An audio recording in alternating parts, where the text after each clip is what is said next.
நீங்கள் இதை எக்ஸ்பீரியன்ஸ் பண்ணியிருக்கீங்களான்றது தெரியல. ஒரு ரொம்ப பயங்கரமான ஒரு சகிக்க முடியாத ஒரு விஷயம், ஒரு கேவலமான ஒரு கொடூரமான விஷயம் வந்து உங்களுக்கு நடந்திருக்கும். அது வந்து நம்ம யாருக்கிட்டையுமே ஷேர் பண்ணிக்கவே முடியாது.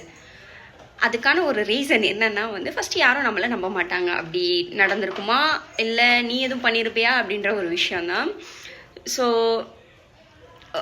நிறைய பேருக்கு அது நடந்திருக்கும்னு நினைக்கிறேன். இந்த மாதிரி ஒரு விஷயம் நடக்கும்போது வந்து நம்மளால் வந்து அதை வெளியே கூட சொல்ல முடியாது. ஐயோ நம்மளை தப்பாக நினச்சிருவாங்களோ, நம்ம மேலே தப்பு தானோ, அந்த ஒரு விஷயம் நாமளே தப்புன்றதை அதை நம்மளை அடிமனசில் புகுந்து நம்ப வச்சிரும்.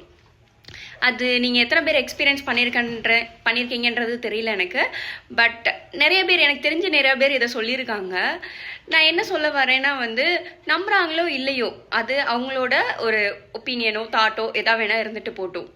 ஒன் திங் இன் லைஃப், உங்களுக்காக நீங்கள் தான் ஸ்டாண்ட் எடுத்து ஆகணும். யாருமே உங்களுக்காக ஐயோ இந்த பொண்ணுக்கு இப்படி நடந்துருச்சு பாவமேப்பா அப்படின்னு சொல்லிட்டு யாருமே உங்கள் மேலே காரணப்பட மாட்டாங்க. அன்லஸ் உங்களை பிளேம் பண்ண தான் செய்வாங்க. இந்த பொண்ணு ஏன் அப்போ வந்து அப்படி நடந்துச்சு, அதனால தான் இப்படி அந்த பொண்ணுக்கு நடந்திருக்கும் அப்படின்ற ஒரு விஷயம் தான் வந்து வைப்பாங்களே தவிர உங்களுக்காக யாரும் பரிதாபப்பட்டோ யாரும் சப்போர்ட் பண்ணியோ எதுவுமே பண்ண மாட்டாங்க.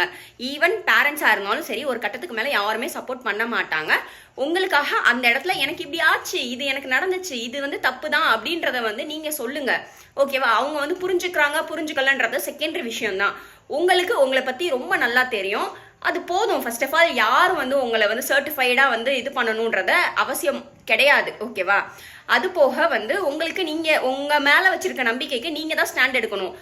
ஏன்னா வந்து அதுதான் உங்களுக்கு நீங்கள் கொடுத்துக்கிற ஜஸ்டிஸ். அப்படி இல்லைன்னா வந்து வாழ்றதுக்கே அர்த்தம் இல்லாமல் போயிடும்.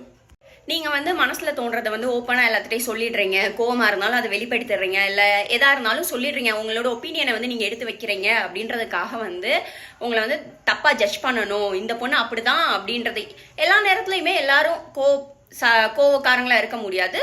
எல்லா நேரத்துலையும் எல்லாரும் வந்து மன்னிக்கிறவங்களா இல்லை பாசக்காரங்களாவும் இருக்க முடியாது. Every one has their own reality. அதுதான் உண்மை. ஓகேவா? எல்லாத்துக்குமே 2-3 ஃபேஸ் இருக்கும். ஸோ ஒருத்தவங்கள பார்த்தோன்னே வந்து அவங்க இப்படிதான்றதை யாராலையுமே ஜட்ஜ் பண்ண முடியாது. அது கடவுள் கூட தெரியுமான்றது தெரியல. மனுஷங்களெல்லாம் அப்படிலாம் ஆக்சுவலி பெய்டு ஆக்டர்ஸை விட மனுஷங்க ரொம்ப நல்லா நடிக்கிறாங்க. ஸோ எல்லாருமே எல்லா கட்டத்துலையும் சில தப்புகள் செய்யதான் செஞ்சிருப்பாங்க. அது திருத்திட்டு வாழ்றது தான் மனுஷத்தன்மையை தவிர அதை குத்தி காட்டிட்டு நீ இப்படிதான் நீ அப்படிப்பட்டவதான்ற பட்டத்தை வந்து கட்டுறது வந்து நல்லா இருக்காது. ஓகேவா? ஸோ அவங்களோட ரியாலிட்டிலாம் வெளியே வந்து அது நாறிடும். So stand for yourself. உங்களுக்கு நீங்கள் மட்டும்தான் உங்களுக்காக நிற்கணும். வேற யாருமே உங்களுக்காக பேச வர மாட்டாங்க, உங்களுக்காக நியாயம் கேட்டு வர மாட்டாங்க.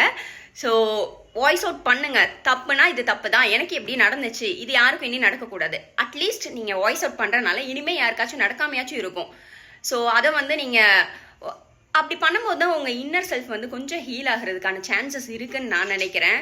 ஸோ எனக்காக எந்த சுச்சுவேஷன் வந்தாலும் நான் நிற்பேன். ஓகேவா? யார் இருந்தாலும் சரி இல்லைனாலும் சரி, இதுதான் வந்து லைஃபோட ரியாலிட்டி. தயவு செஞ்சு புரிஞ்சுக்கோங்க.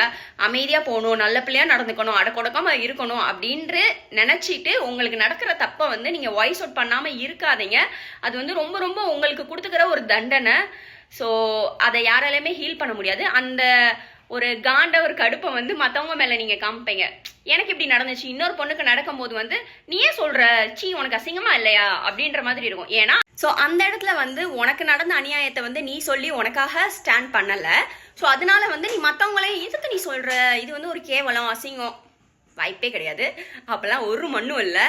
தயவு செஞ்சு உங்களுக்கு நடக்கிற ஒரு அசிங்கமான விஷயமா இருந்தாலும் சரி, பண்ணது அவங்க, நம்ம எதை தப்பு பண்ணலன்றது நமக்கு தெரியும். ஓகேவா? அதனால வந்து உங்களுக்கு நீங்கள் ஸ்டாண்ட் பண்ணுங்க.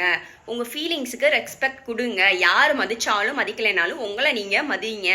ஸோ அதுதான் நான் சொல்ல வர்றது. உங்களுக்காக நீங்கள் நின்றாதான் உண்டு, வேறு யாருமே உங்கள் லைஃப்பில் வந்து நிற்க மாட்டாங்க உங்கள் கூட. ஸோ அதை வந்து தயவு செஞ்சு புரிஞ்சு நடந்துக்கோங்க. இதுதான் லைஃப்ன்றத இப்போ உங்களுக்கு தெரியாமல் கூட இருக்கலாம். பட் ஸ்டில் நான் அனுபவப்பட்டனால நான் உங்களுக்கு ஷேர் பண்ணுறேன். That's it. இதில் தப்பாக சொல்கிறதுக்கு ஒன்றுமே கிடையாது. உங்களுக்கு நடந்த தப்பை நீங்கள் ஜஸ்ட் வாய்ஸ் அவுட் பண்ணி சொல்கிறீங்க. That's it.